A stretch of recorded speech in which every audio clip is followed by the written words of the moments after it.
is Robert Stark. I am joined here with Pilleater. Pilleater, it's great having you on the show.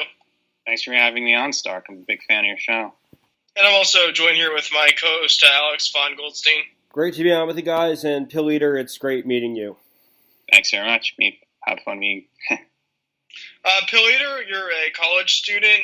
You're a artist, musician, and you've been listening to the show for quite some time. Yeah. Currently I'm a college student, and I'll be graduating this December. And I do have plans on going to grad school, possibly in Asian studies. Asian studies has always been an interest of mine. And but right now I'm kind of in the belly of the beast of social justice warriors and kind of pretentious autistic libertarians and these arrogant white girl feminists, pretty much all the cartoons you would see from counter signals from Fashy Goys, that Facebook cartoon website, kind of like that.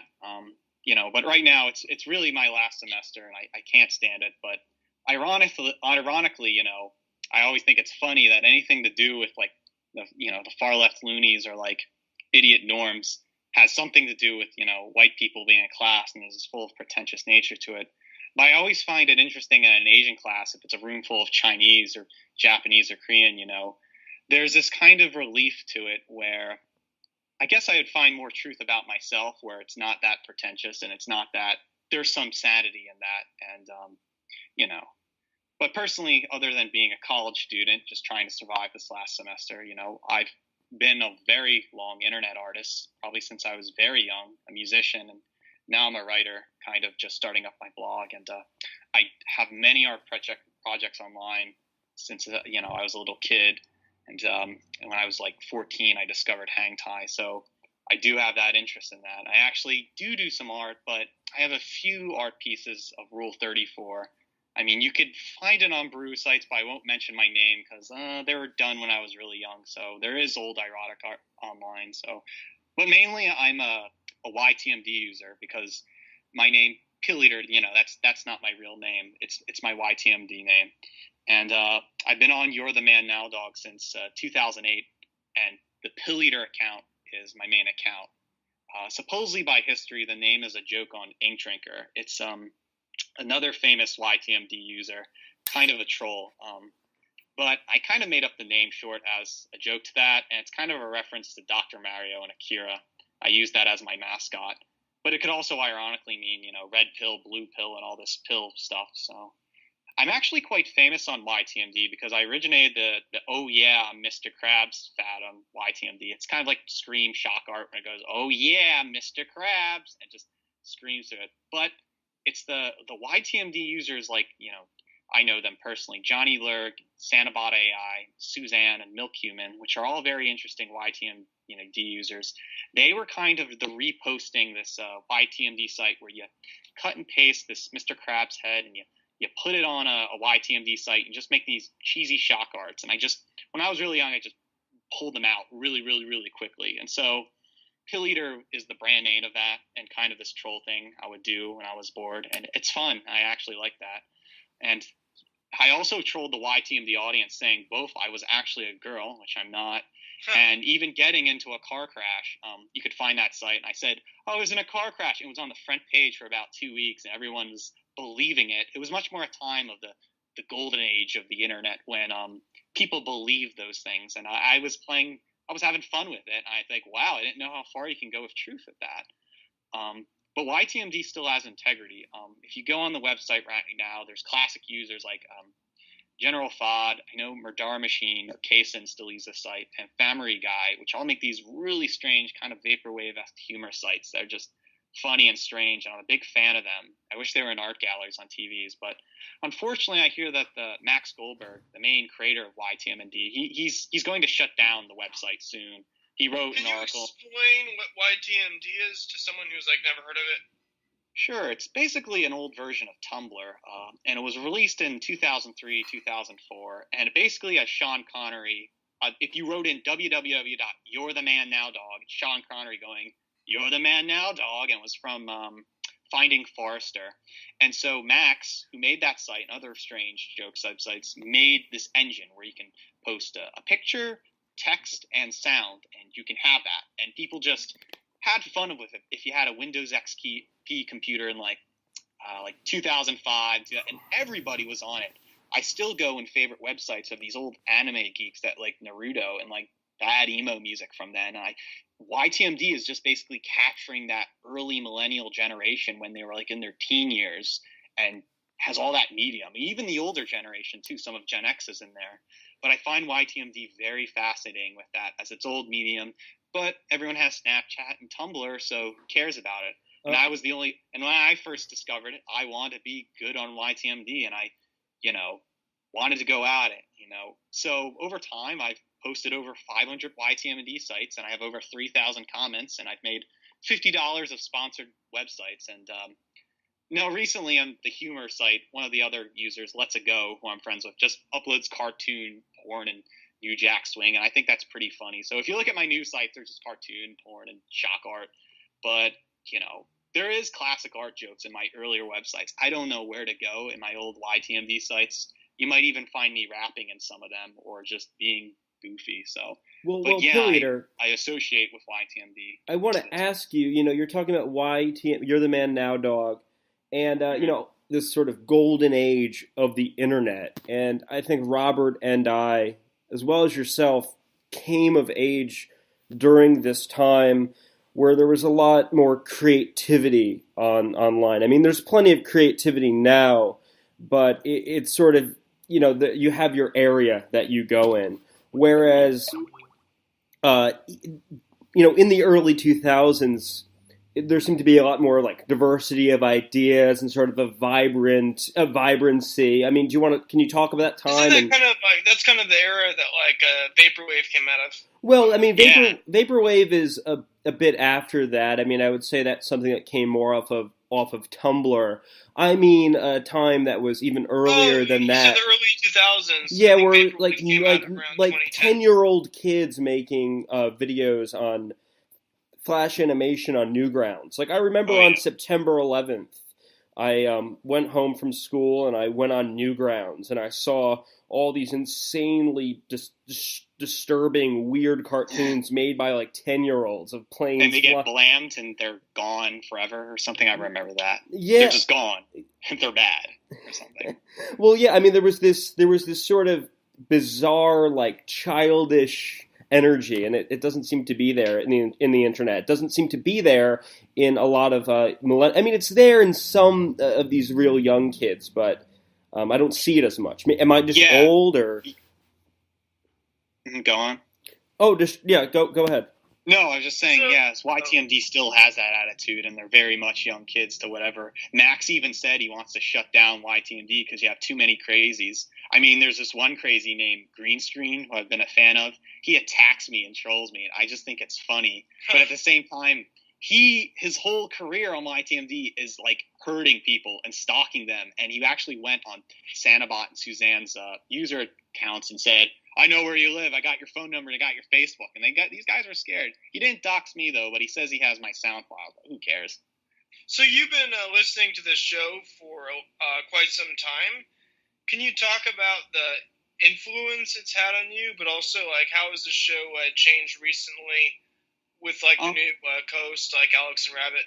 Sure. I mean, I was listening to Reason Radio Network since in high school. I remember I was in a really geeky private school where the boys were separated with the boys and the girls with the girls. And during study hour, I would just, I think I was really into skinhead music. That was my secret passion. I like Screwdriver and No Remorse. And I was just interested for the media of that. I came across the show because some obscure Nazi reference goes on the program. But I found the Stark Truth, your show, the most interesting because it was just had these interesting guests on from I remember the last time I was kind of sad when there was that. I think it was the Radish guy. He did Radish Mag for a bit, and that was like the very last program on the Stark Truth before there was the guy Matt went kind of cuckoo or something with Matt Parrott or something. I even remember Paul Kersey being on their lineup shows or whatever. But yeah, some of those shows. I think I even found out Jim Goad through your program when he was on Reason Radio Network with the mix of that and reading on Tacky Mag. I was really young at that time, but what really stumbles on is through Countercurrents and through other websites of that nature. But I think Countercurrents was pretty much my main blog during that 2011 year, and I kind of kept it a secret too. I mean, talking about now with the stark truth, I find it now, I said, as the alt-left show, pretty much I think what's happening is now that the alt-right is stable. I was a part of that generation where secretly kids would go on the internet and flirt with Nazi ideology, and now it turned into the alt-right, thanks to like Richard Spencer's Institutionalized and some other troll in like things, And so I think the stark truth is now this alt-left show because it still flirts with those radical fringes of the internet, but at the same time, there's some light on it. So I think the alt-right is kind of scared to talk about the stark truth. Not only that, because previously I think whenever you associate to have a Jewish friend on your show, there's some anti-Semitism going on in the alt-right where it's like, well, I don't want to listen to him. He might be Jewish. That's why he's having his Jewish friends on the show. And plus, it's true that even if you have guys on your show that are completely contradictory to the whole alt-right ideology, it's kind of strange. And you think like, the stark truth is at least doing something different.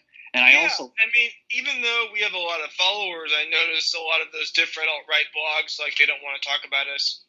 Yeah, the one guy said you were a meshling during the Jim Goad interview or something, or they say there's some suspicion behind, like it's kind of secretive. I mean, it's just like it says the stark truth, and then you see the city Padlet Sky and a bunch of lists from porn actors to I'm thinking of Dick Smars Jr. to internet guys. I like that interview, and like the one guy, Daryl, that one Asian studies one I really liked. Daryl Hamamoto. Yeah. Professor at UC Davis. I'm thinking of some other names right now, but I just can't recall the names. But I really like those shows because I find that they really stick to me, and I find the most interesting people through that. So. Yeah, and what you're doing is an awesome show. I mean, you're exposing a lot of people to underground arts. So I've been on your book club too. I bought, Beatnik Fascism and the other one by Venison about his book that he wanted for. We don't have an official book club, but like. I buy every book you recommend. I recommend, yeah. And follow every blog you do, like some cultish book club, and I just like it, It's fun, and I actually exposed to more stuff of this, and I actually find it interesting, Do you identify more with the alt-left than the alt-right now? I kind of do associate as of right now. I mean, I've been flirting with the ideal. I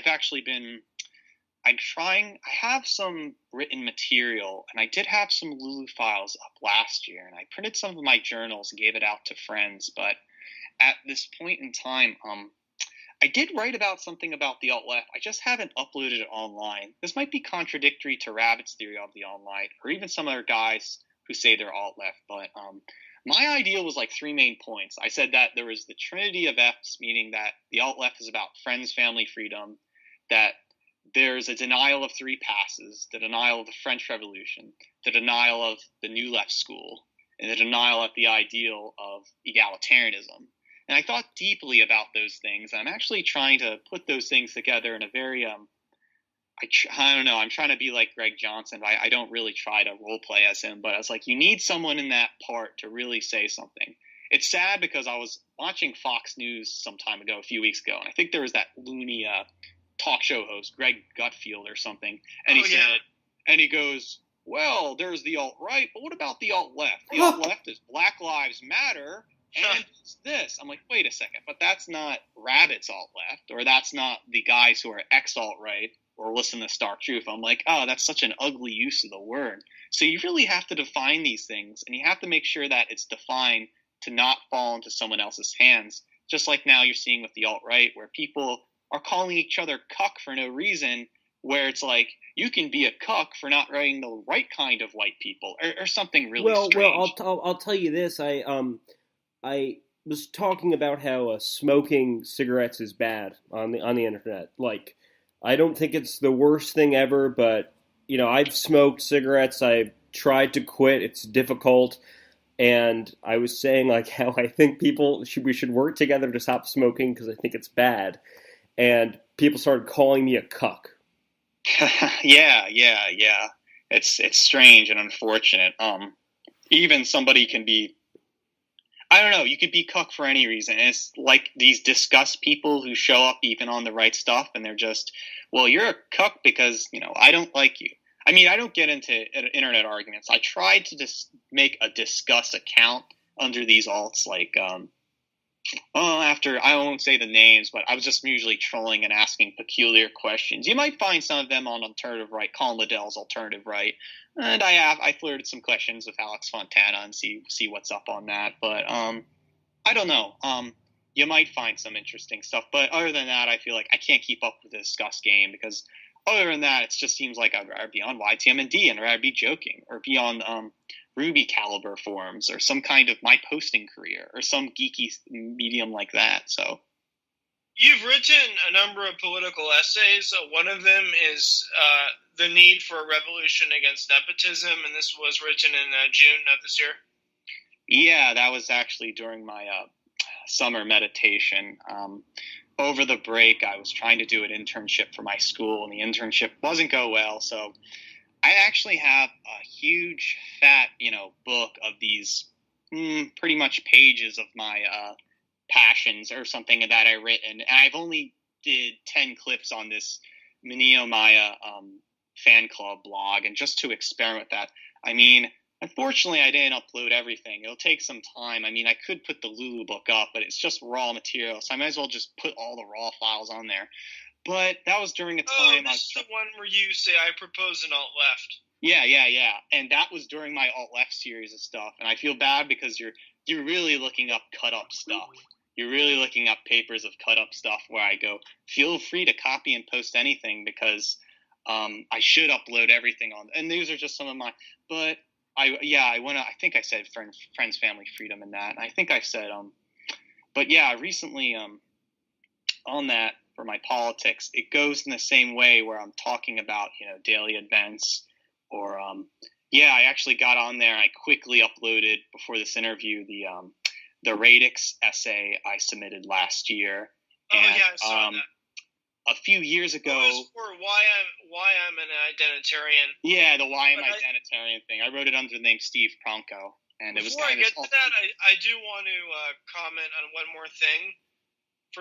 So what you say, you propose an alt-left.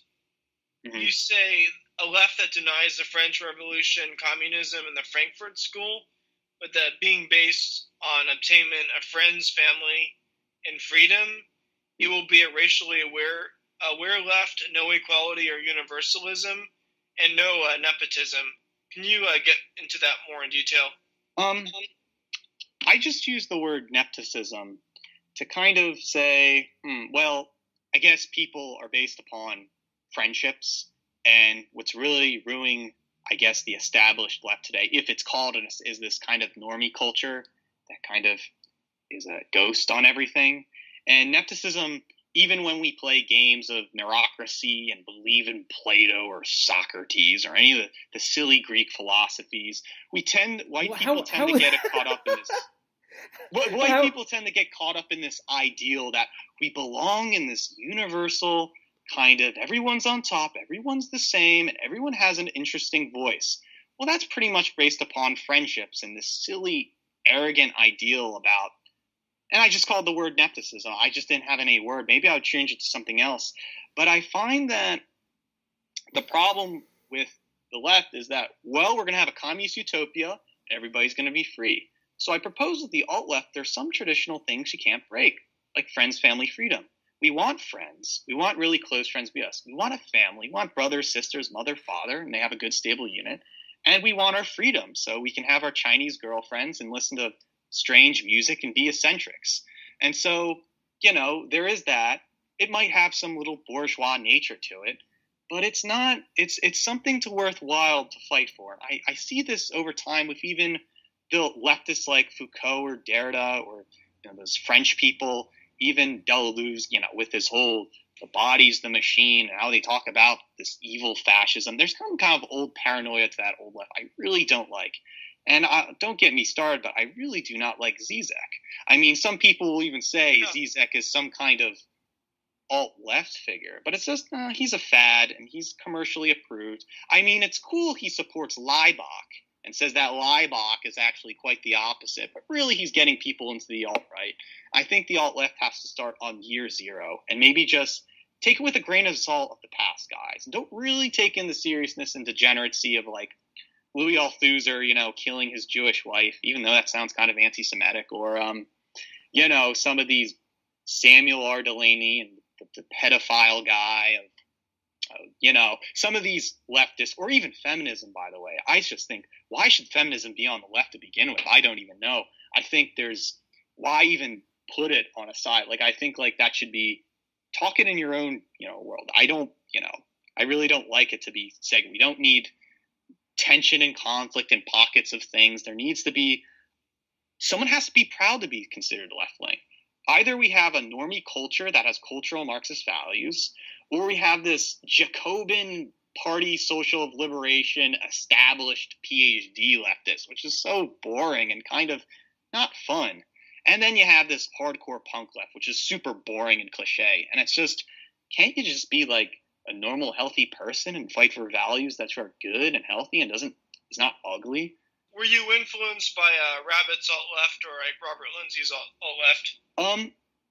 Actually, when I was 15, I first read a book called Invasion by Crime Think, and that's kind of an anarchist collective out in the West Coast. And it's a book that tells a narrative how to steal things. And I found that really interesting when I was 15, because then I wanted to steal things, because I was at that age saying, I don't like the world. I wish I can cheat the system. And Invasion was really cool. Even their little booklet, Fighting for Our Lives, Days of War, Nights of Love, they have such interesting philosophy to it about how to live an anarchist lifestyle. They don't say anarchism. They say anarchist. And it sounded to me it was neither left-wing or right-wing. Now, I do believe on Keith Preston's Attack the System, he said some criticism about Crime Think. I'm not so sure which article. I don't mean to put words in his, but the latest publication of work by Crime Think is very left-wing biased, and there's some kind of anti-white stuff in it, and it's just like, oh, what happens to the old Crime Think? And it's like they say they're free and not make it, but they're hypocrites now. But I there is some deep sympathy of Crime Think in that nature, and I find maybe the alt left can reestablish from that Crime Think behavior, maybe, but not be so decadent and destructive and crazy and madness, and actually be healthy families and good people. Not these. But you wrote this essay for Radix Journal back in 2015. Last year, they had this competition, the contest called, the title subject matter was Why I Am an Identitarian. And you wrote this fictional essay for them. Can you talk about this? Was this kind of a trolling? Yes, it kind of was. I mean, at that time, I was doing an online class, and I was kind of bored. I felt kind of sad at the moment, and I was dating someone, and I was like, wow, maybe I can get into this whole radix and finally be on the Streamlight. So I was like, what's going to win this identitarian contest? And I thought, the most queerest piece possible. And that's what I think, Rich. And then there was some kind of trolling going on. So I made up this alter ego called Steve Pronko. Pronko being some notable Asian studies academic, but the idea was to talk about identitarianism through the lens of, I'm angry because I don't like the alt-right, but still I'm associate with the group. And so I thought, there's half-truths in it, and there's just some that's fictional. So I kind of like that. So this character is pretty much saying that has an Asian fetish. Well, not exactly. I don't like using those words, but likes Asian women, having, first girlfriend, first girl to kiss, first girl to have sex with, which is kind of true in my own life. And, having this desire that he's mad that the world, radix, there's this kind of, Andy Nowicki noted this on Facebook. There's this fad called Aryan girl in the cornfield or something. And it's a joke on white nationalists that glorify white women as being this idyllic kind of white woman to chase after, and there's like this, even on American. The character in the essay, like, he has a lot of anger and revenge Yes. and sexual masochism, and the character says that he wants to hurt the rich boys who ignored him and rape the blonde girls who refused to acknowledge him. Yeah, I was actually reading some Yukio Mishima, and I was thinking about that, where there is some anger issues where I feel like I cannot be like them, but I cannot be like the bitchy feminist white girls, where every white girl I meet is some bitch that doesn't want to be my friend, and because they have issues where I should, like baseball or football or something geeky, and, it's like you can't be yourself, even though you're a normal, healthy person. And so, there's that revenge fantasy in there. But there's also kind of the issue where I said at the end, there's what are the problems in society? I said race, sex, IQ, money. I tried to make this philosophical bend to it where it's like those are the taboos people do not want to talk about. And I am the character that represents all those taboos and represent that quintessential queer nature. The alt-right itself would be a queer party. However, it's becoming more mainstream. Do you associate with these very heteronormal identity Europa kind of guys going to college, or do you associate with this kind of, I guess, queer culture, loser culture, and kind of just be as a punk music, as something of, what is it exactly? And so I was kind of silly at the end. I said, read Jim Goad and Peter Sotos, and Peter Sotos is this kind of sadomasochist, child porn, like avant-garde cut-up literature. And I'm like, maybe just slide that in there. So alt-right can read it. And Edward Lee, I think he's like a splatter punk guy. He's kind of like Sotos, but from the 80s, and he writes about disgusting Ren and Stimpy like horror pulps. And, I was just trying to slide in some interest that maybe the alt-right could like, instead of this whole nit-sit squircle of like, like right stuff and, other boring stuff, At least you're on the alt-right, you're thinking, but, don't try to be a normie about it. Hold on a second. I mean, yeah, so I was just writing that as this kind of experiment. I sent it in. I actually sent in 2 copies by accident, editing the first. I think Gregory Hood did look at that. I've never met Gregory Hood. Oh, and then you ask all these questions. Uh-huh. Are you a racist skinhead? Are you a pedophile? Are you a mad scientist based on objective truth? Are you a corrupt politician?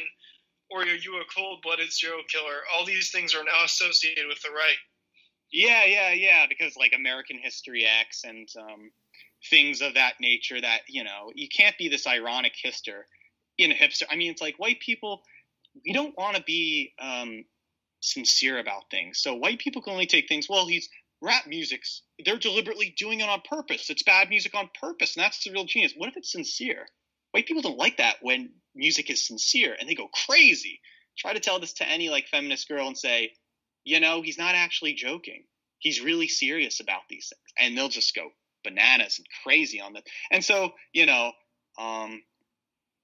I was thinking of, you're Jewish if you pride anything unorthodox to the movement. Like I was thinking about how there's that disgust form on there's the white, right stuff, that they say that, the Spencer thing, whites must aggressively fight for an ethnicity of some kind, I'm totally on Greg Johnson's ideal that there's this kind of Israeli Theodor Herzl dream that's kind of autistic, and it's just, I don't know. I think that ethno-state is basically called suburban Philadelphia. Yeah, it's like the upper class gated communities, I don't know. It seems like a Marxist criticism there, because the Marxists criticize nationalists as saying they just want to protect the bourgeois. And so it's kind of weird that you would be the, not understand the, but yeah, I try to be semi-offensive with the whole, why can't we call black people's niggers? Why can't we have sexual desires for children? There's the Sotos thing in there. Can you explain more about who Sotos was? I'm not that familiar with him. Peter Sotos was Jim Goad. He's in the connection with Jim Goad. He was this kind of avant-garde punk guy from Chicago.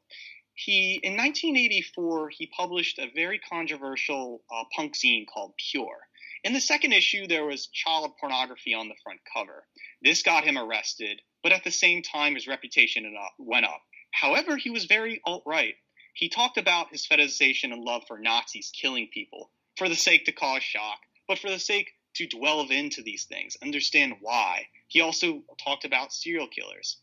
Nine Banded Books sold Tool, Mine, and Selfish Little. I think they still have Selfish Little. I would recommend anyone getting that book, Selfish Little. But today, Sotos is kind of known for being the lyric writer and somewhat singer in the mid-'90s for White House. White House is a very influential noise band, and I loved White House during high school. Even though I didn't know what White House was, I listened to the rip-off bands like Rotten Noise and maybe to some extent Anal Cunt. But White Noise, yeah, I mean, Wriggle Like a Fucking Eel, that song is really interesting. I mean, it's just, even to some extent, their art is associated with Trevor Brown, who's this Canadian, Japanese, he lives in Japan with his Japanese wife, and he draws, child porn, did some art for Venetian Snares, and Colin Liddell, I think, is a big fan of that. Oh, are you talking about, like, the hentai or lolicon stuff? Yeah, and I'm trying to make some alt-right connections. Like, Liddell, actually, I think, is a fan of Trevor Brown. He has an old article about that, and Trevor Brown did art for White House, and White House has Peter Sotos. But, yeah, some of new Peter Sotos' work is really refined, and to this day, his art is very controversial, but there is this kind of Larry Clark, Tulsa Kids, Harmony Korine, Gummo kind of style cultural anthropology street culture in it that kind of takes Jack Kerouac to a whole new level where the reader is experiencing these things which are like the alt-right, child pornography, and written narrative. But it's just... Well, it's interesting with that issue you bring up with pornography is like their art has kind of been used as like a loophole because you have all these photographers like David Hamilton and Jock Sturgis who do like underage girls in their photography, and because it's art, like their stuff is totally legal. Yep, and the reader can subliminally masturbate to it and kind of get off on it. Peter Sotos had said in Selfish Little that he did his solo album Buyer's Market to say, well, he can actually masturbate to it. I don't know. It's really hard to tell if Sotos is real or not. I think he has an alter ego too, and I think he does have this kind of fictional character to him. I don't know. I think he did work in a gay club in Chicago, and he might be gay. I'm not so sure. But there is this kind of art person to him, which seems kind of very eccentric. I mean, he has one YouTube video online of being at the Pompidou in France, and his one friend is Dennis Cooper, who does the same kind of avant-garde style of writing. And it's just fascinating that in some way, if Nine Banded Books publishes alt-right stuff, his best-selling thing is Peter Sotos, and then there must be some cult following to that. And so I guess I was trying to put in Sotos in my own writing and saying there's that Sotos angry Jim Goad kind of style, rebellious, destroy everything nature to it. So, yeah. Read Greg's essay, West Coast White Nationalism. Yep, yes. And it's funny because I have my, that's interesting because I think the best book for that is Stuff White People Likes, which Greg Johnson really likes too, Christian Lander's book, that really covers the interest of what these kind of right kind of white people like against these wrong kind of white people. And it's this... and the alt-left kind of breaks down that whole kind of barrier. Yeah, where you're kind of these eccentric whites where you don't want to be the right, this petty bourgeois or wrong, or have this Plato, Socrates, Aristotle, Greek history. You don't have to be connected to that. You don't have to say, well, I'm European and I'm doing this, la-di-da-di. Yeah, I'm going to digress here, but... you don't have to join like a group. You can create your own identity. And then yeah. If identity has an appeal, other people will sign up with that. Yeah, I mean, I'll use this book for example. I learned this on Alternative Right. There was a book called The Birth of Prudence by this guy named Ryan Andrew. I don't know where he came from, but he's associated with VDare. And I was really excited at first. I'm like, wow, a white student that has an Asian girlfriend. Yes, that sounds like my life. And I was really into it. I got the book. The book had a lot of typos. And then it was all like, dump your Asian girlfriend in favor of Western civilization. It was so boring. And so I always thought it was kind of, I don't mean to be this kind of rude or anything, but it seemed to me that Andrew is making the argument or tragedy that supposedly the main character, Prudence, and I forget the main guy, is basically incompatible because it's a tragedy that you won't bring in Western civilization. Can you talk about like your concept of Asianarianism? Yes, and that's kind of what I was going to bring about. I've been working on this theory since of last year, and I plan to write a book on it. And it's called Asianarianism, and it's a lack of a better term. It's something I just pulled out of the hat, and it just makes sense. Very provocative. It's funny. You know, when I first started college, I was an Asian studies major, and to be honest, that's when my sexuality awakened.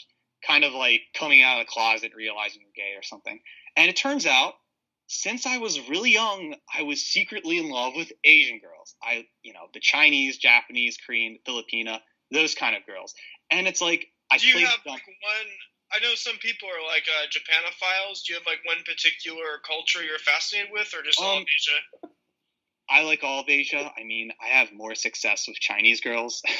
Well, no, I just find, I could go on digression here, but I feel like Japanese I met 2 Japanese in my life. And You've only met 2 Japanese people in your entire life? Yeah, 2. I knew these 2 girls because to be honest, there's more Chinese and I've been more associated. So I don't want to say exactly Japanese. I mean, probably on the West Coast you get a lot of Japanese, but there's a lot of Chinese in this area. But talking on that, one of the girls, I'll say her name was Ami, and she had a white dad and Japanese mother, and she was super beautiful, and she wanted to be a model. We had hugs, Chromecast and cuddle. I was over her house. This is when I was really young and still in Asian studies. I was like, and this is kind of when I was still naive, but a part of my awakening. And then I met this other Japanese American girl named Skylar. Oh, and she was like this kind of, I'm Japanese, I'm pretty, free hugs, yay. This kind of, I guess I had a weird, but then there were actually some other Japanese girls who were just good friends. But I'm only talking about the Japanese girls I have had relationships with, Ami and Skylar.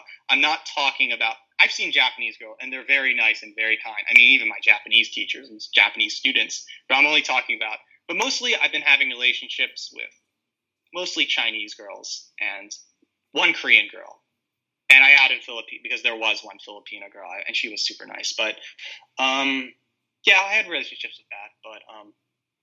But going back on topic, I just ignored them because I thought white girls were some irrational thought that I thought, maybe be an interest that maybe I'll find the right white girl at the time and she'll be a good person. I didn't think in terms of race. I just thought, why can't I get a good person? When in reality, it turns out that the white girls I was always dating with were always these decadent, like bitchy, feminist man-haters. Let's go to the bar, drink beer. They want to be like bro and talk philosophy and just imitate their beta male and all this. Do you hate philosophy? Like, no, I love philosophy. But what's your deal with Plato and Aristotle and Socrates and this Sorry, I'm actually on this. I just feel that an autistic libertarian, like I'm just using the fasci-goy, the counter signals to fasci-goys. I feel that there's this perversion and love for the three cores: Plato, Socrates, Aristotle. There seems to be this love in Western civilization for those 3 icons, and they seem to be over with again and show out again. I mean, even in Nietzsche would argue that there was some wrong with Aristotle's logic, thinking, you might hear the right stuff. Not all are like that. This kind of silly postmodern kind of style of, but I mean, there's nothing wrong with them per se. It's just that there's a perversion of these characters. It's this kind of autistic. So are you, okay, so are you sort of coming at this from the, this idealism, like the man sort of crafting himself to be the ideal European man, like a statue of David? Are you sort of criticizing that in a way?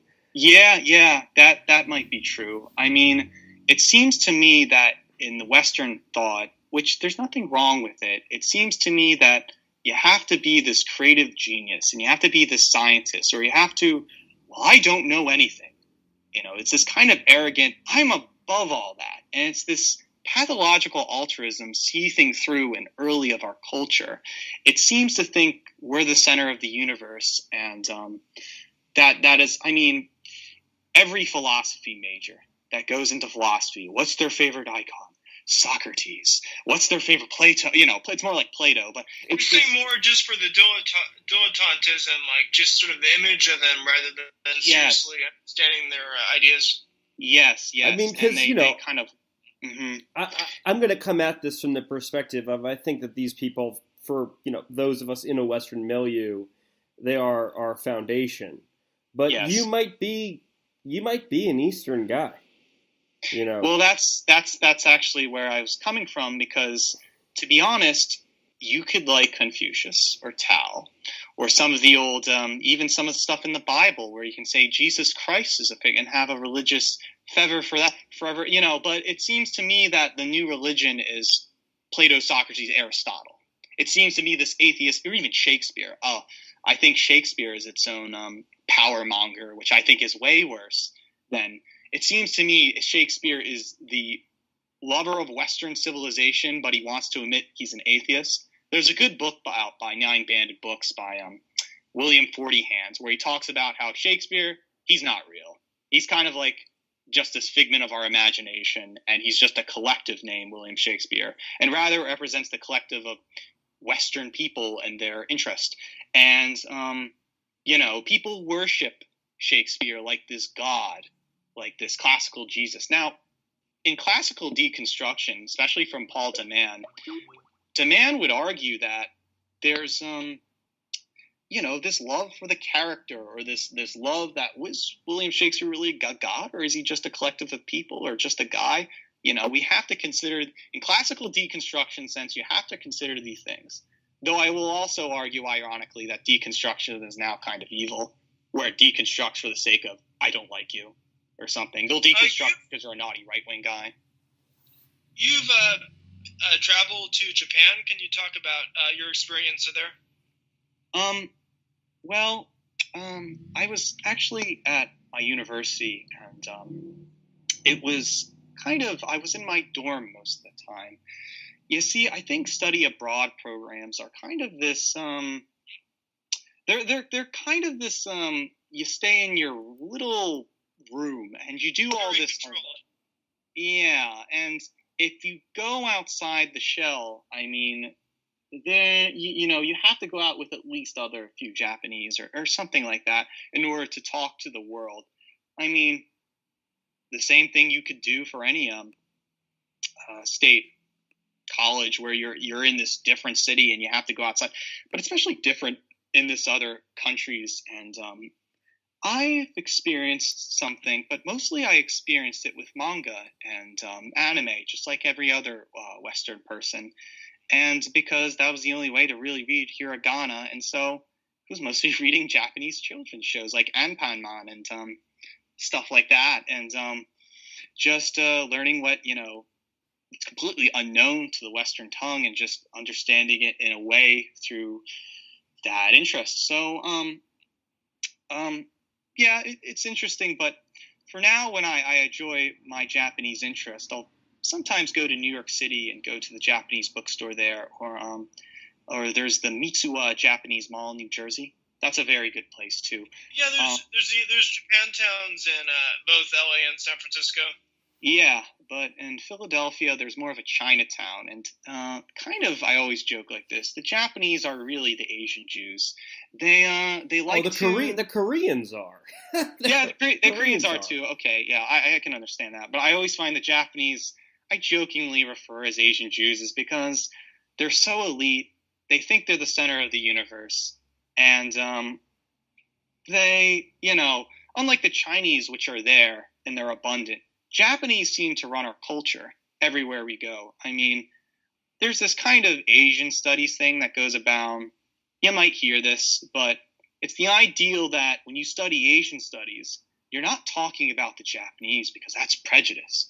you should also not be so inclusive. You should talk more about the Chinese, because the Chinese have the working class and they're everywhere, the Chinese. Unlike the Japanese, which seem to run a few animes, and then Western white boys get into it and they want to have what's the autistic thing? A Japanese girlfriend. And they want to waifu. Yeah. And they want to live out their Japanese lifestyles. But they completely ignore the culture of China and Korea.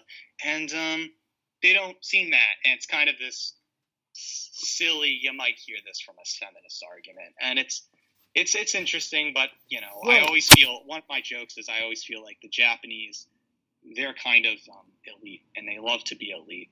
And the white people they choose, they have to be some level of elitist. When the Chinese will choose anyone.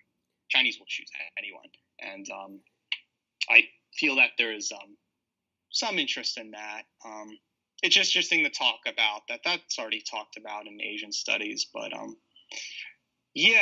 but whatchamacallit, going back on Asianarianism, right? I really don't like the word Asian fetishism because it sounds like a mental illness. I think yellow fever is a little softer and it's an okay term. But for a long time, I never liked white girls, unfortunately. You might call me a race traitor or even a cuck. Are you talking about their physical appearance or more just their culture and attitude? The culture and attitude, and I will say this, sometimes the physical appearance when you go to those Italian neighborhoods with the big, stupid Amy Schumer cheeks and, they're fat. Amy Schumer is a Jew. Okay, yeah, that makes. I'm being naughty here. Fuck I mean, you. I really don't. I mean, look, I'm tired of the white girls I meet. They're silly. They're either.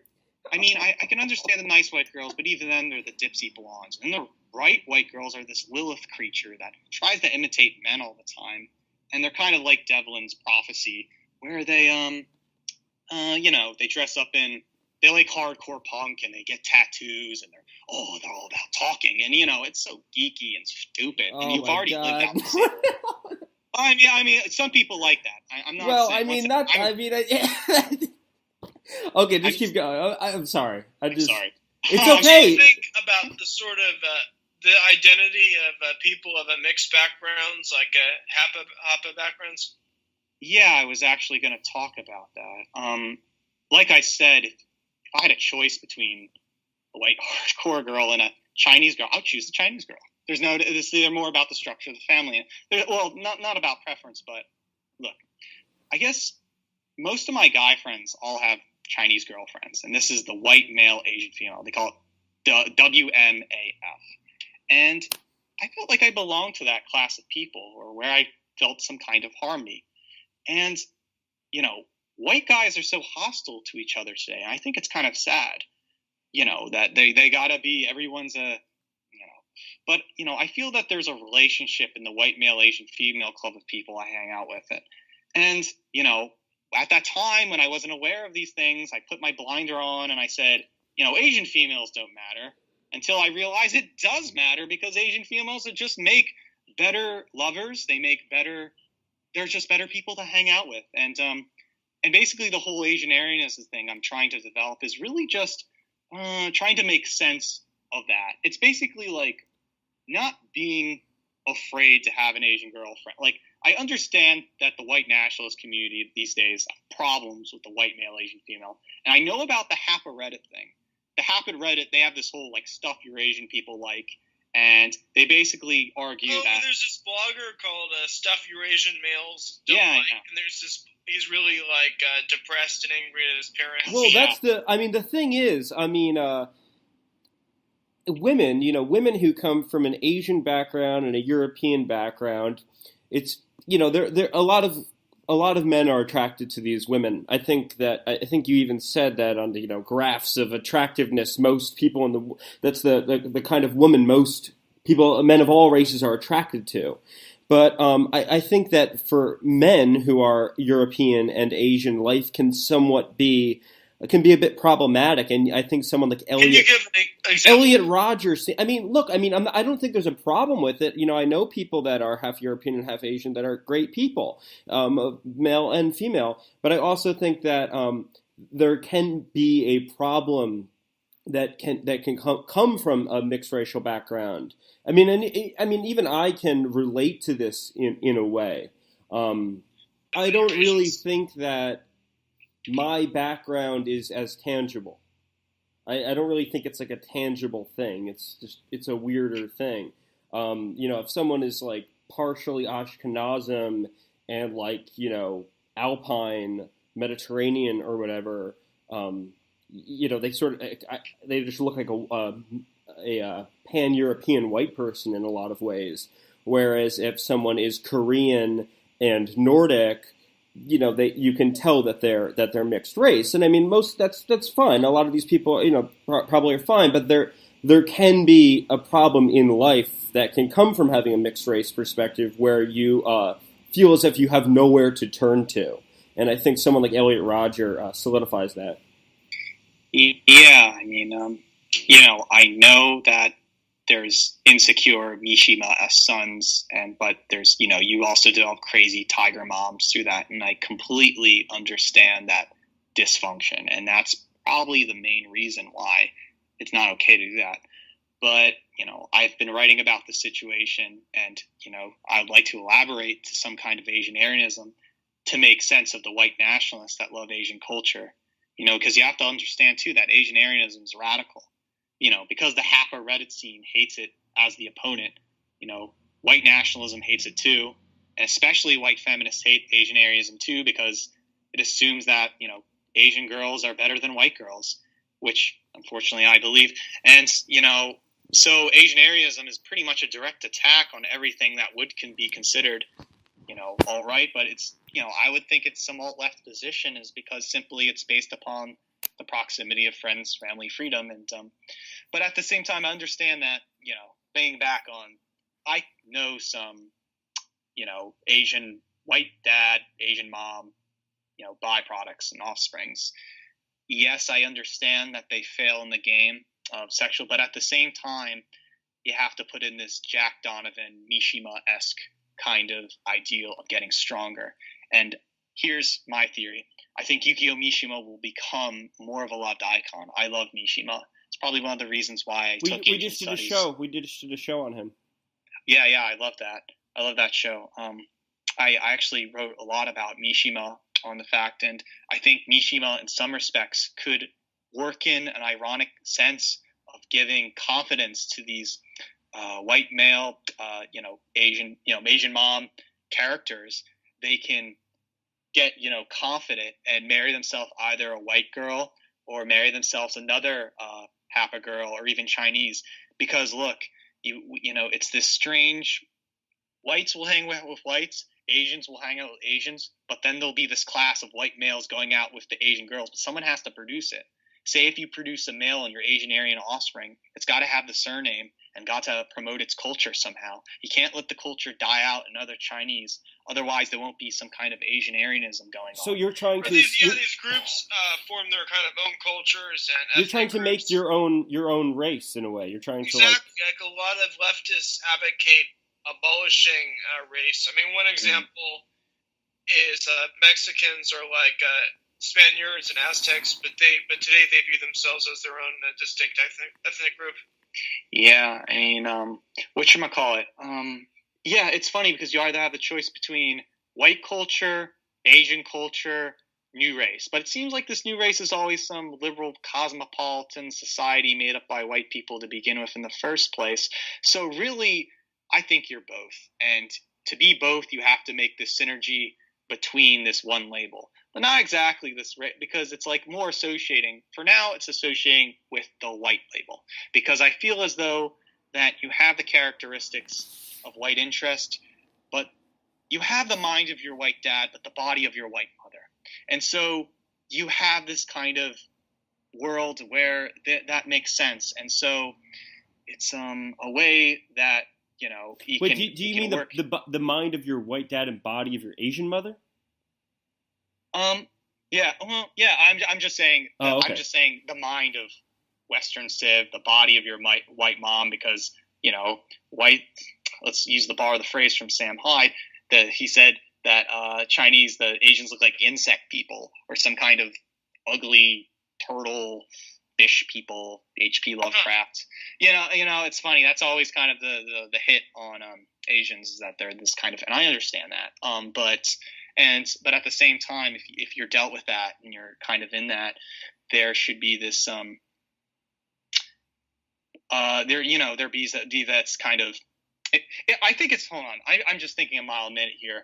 I think it's funny that Asian women, if you're like white dad, Asian mom, you come out as a girl, it's probably the most cherished women on the face of the earth. I think like white male, Asian female, like a woman is basically the most graceful, beautiful creature on this planet. It's just like one of those, along with some other races, but it's just one of those things which it's kind of chased after. And it's unfortunately that the white Asian boys will be this Yukio Mishima, and they'll have to suffer through it, and they'll have to contemplate.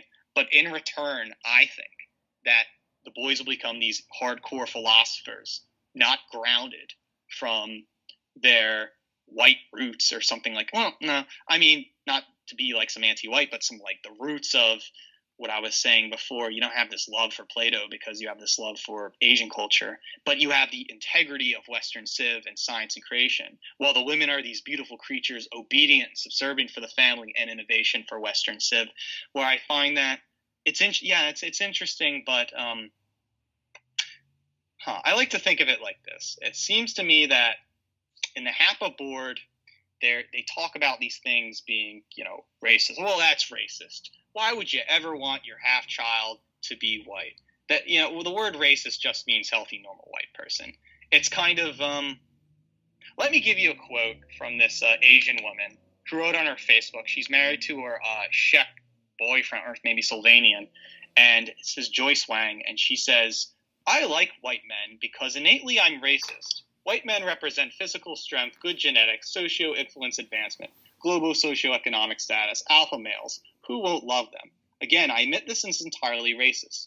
We are brought up to think that white males are the superior ones that rule the world. In fact, they did and still do. Another reason is just they look better to me. Large eyes and baby faces make girls go gaga. They are more open-minded and supportive in women's success and independence. No criticism, no hindrance, no limitation. Honestly, I feel bad for feeling this way. I wish men in my race is more supportive, tolerant, more strong in themselves." Here again, we have this kind of, the man is Mishima, the woman is this obedient, and I think there's some subtle Asianarianism going on. The HAPA board's just gawking on, but that's terrible. In fact, it's funny, in their whole list of people who are their enemies are basically everything that is a good reason for Asianarianism. Where are their enemies? Margaret Cho and Tila, what's her name? Tila Tequila. Tila Win. We had her on our show. I mean, well, maybe about Margaret Cho. I think Margaret Cho really likes Jim Goad, but I don't know. She does. She interviewed him for Thought Catalog. Yeah. So there's that. They don't like things, and you'll find some other cases on the HAPA Reddit. Oh, the senator says he hates Asians, but he loves Asian women. And so I think the enemy of the HAPA Reddit scene is Asianarianism, and it's the thing I'm trying to develop where I'm trying to say pro-white is good if you're half Asian, and you should struggle, and you should be for it. And so it's basically the concept of, it's C's unapologetic, this person unapologetically loves her white man, and you can still be pro-white and have an Asian wife or girlfriend and produce healthy Asian white children. The boy would just have to embrace Yukio Mishima and Western dedication. Here's another funny thing. Imagine if they start sending people to Mars. Will they send all the Harvard graduates and their no-speak English Chinese girlfriends? Now, I'm sure it would create some kind of HAPA, new people would worship Yukio Mishima as these kind of gods, and then these boys get all angry, and I understand. How can I end this? Hopefully, I think people will take pride in that, the Asianarianism sort of, but here's the most important part. I think that there's no denying. I think there's a problem right now with this whole Asianarianism thing. The problem is that there's a lot of white male, Asian female couples, and the white males, in pure definition, are cucks. basically they don't want to admit and see that their girlfriend's Asian. I go up to a white male, an Asian girlfriend. Oh, it's a nice girlfriend you have. Well, no, I just date her because of her personality. It's all situational. There's no reason, and they do this all the time. It seems to me that white males know you made that choice because you know white girls are fucking retarded. Sorry, retarded to begin with. Well, so yes. Okay, so I'm going to interject here and offer you an interesting counterpoint. And I think this will be interesting and maybe worth doing.